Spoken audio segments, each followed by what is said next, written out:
Hello everyone from Learning Academy Foundation. I'm Mr. Andrea Filippo Lombardo, the founder of this educational business for every subject for every class. Today we are going to discuss about digital technology and specifically how to compose spreadsheets.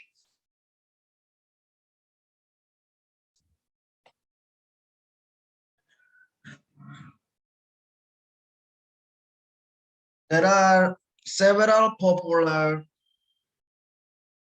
options for spreadsheet programs.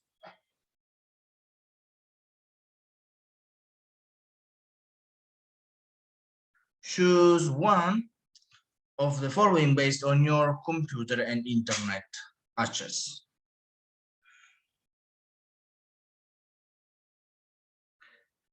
Use Microsoft Excel. This is most commonly used by businesses who purchase a license for all computers in their office. It is easy to use and there is a great deal of useful advice for easy use available on there. Download Apache Openoffice. This is the open source spreadsheet program based in many respects on Microsoft Excel. Many of the Excel tutorials can help you open Office Calc. The program is free for personal use. Use the Google Docs Drive spreadsheet. If you want cloud access to your spreadsheet, perhaps accessible by multiple users who can edit it, then this is the best choice. This is a free service associated with the Google account. Go to google.com/drive. Or use iWork, an Apple's program. The spreadsheet program is called Numbers. It may not be as powerful as other spreadsheets, but it works for most people who use it for personal use.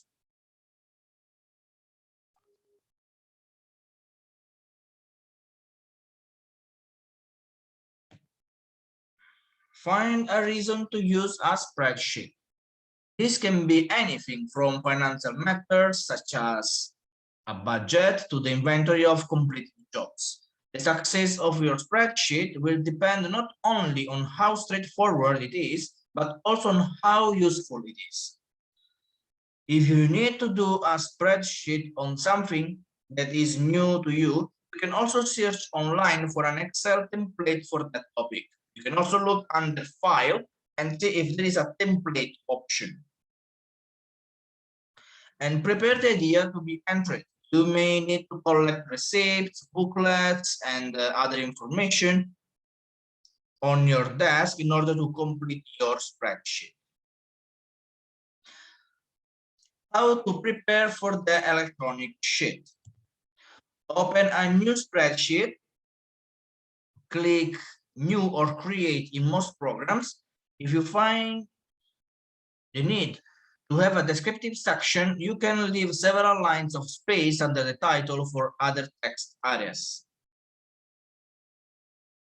Enter a title for the spreadsheet in the first row, starting with cell A1. You can come back to it later to format it and merge cells. Choose the headings at the top of each column.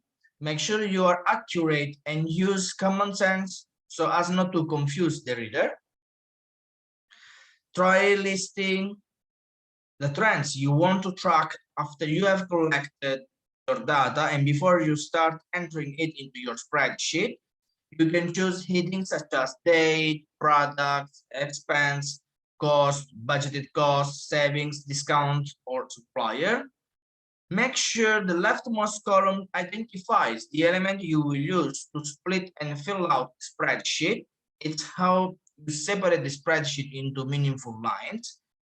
For example, if you are doing a budget, you could include the expense category in the left column. Then you can enter information about costs or months in the other columns. If you intend to track sales of representatives, then the left column will be representative needs. Add a column total to the end of the table. If you are calculating the total expenses for a month, you may want a row label total below the spreadsheet, where you could add items in the columns. If you are adding up the sales contributions of reps, you can insert a column at the end of the other columns for the total sales. Enter your data row in the spreadsheet. Leave the total of columns blank row for now.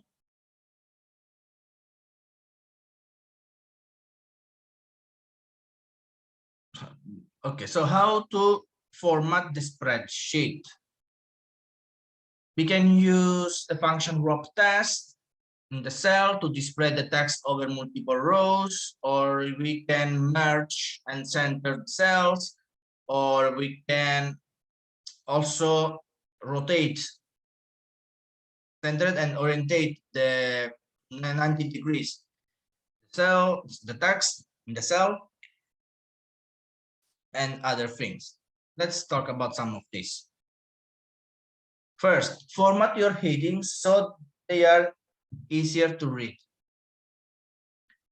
What does it mean? It means highlight all those in the first row, choose font or formatting, and click bold to make this a B to make the headings larger. Highlight your title, so choose a font size and formatting such as bold or italic. Make it stand out. And then align the data. So select all cells in the worksheet. Click the align right button to insert the data in the right part of your cell. You can also choose to align them center or left. Right alignment is most commonly used with spreadsheets. Go to the file and menu and choose page setup. So click on horizontal if your spreadsheet is wide, and keep it on vertical if your spreadsheet is tall. This will allow the reader to see more details on one page. Portrait is the horizontal. Portrait is the vertical. Landscape is the horizontal.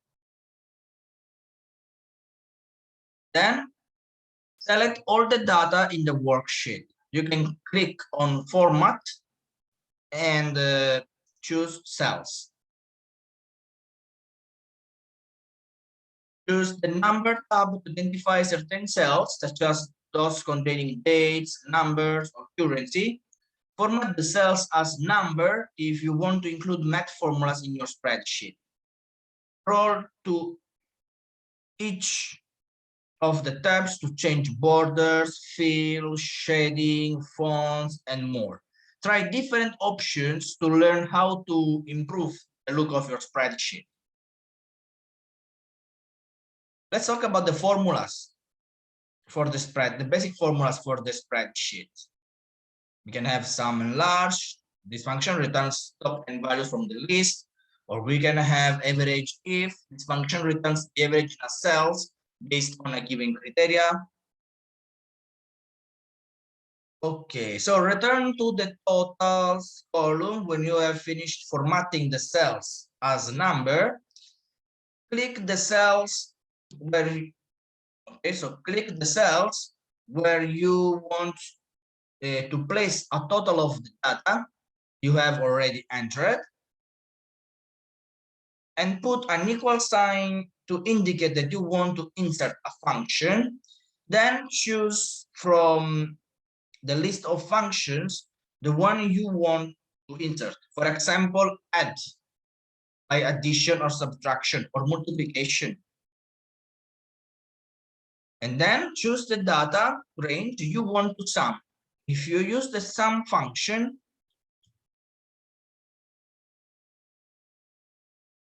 this function starts from the cell from which the data begins, for example, C4, and continues up to the last values. So from C4 to C12 expresses the sum of a large range of cells.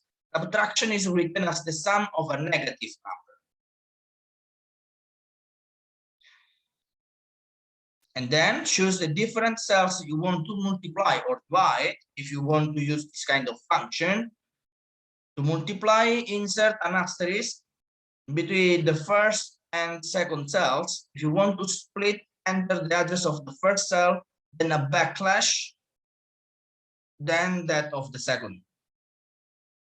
Then press enter to finish entering your function, and so the spreadsheet will automatically calculate. Finally, enter the other equations in the total columns. You can also create a sum of the totals at the end of the column. I would like to give you an advice. Spreadsheets are powerful programs where you can insert graphs, tables, and complex mathematical equations.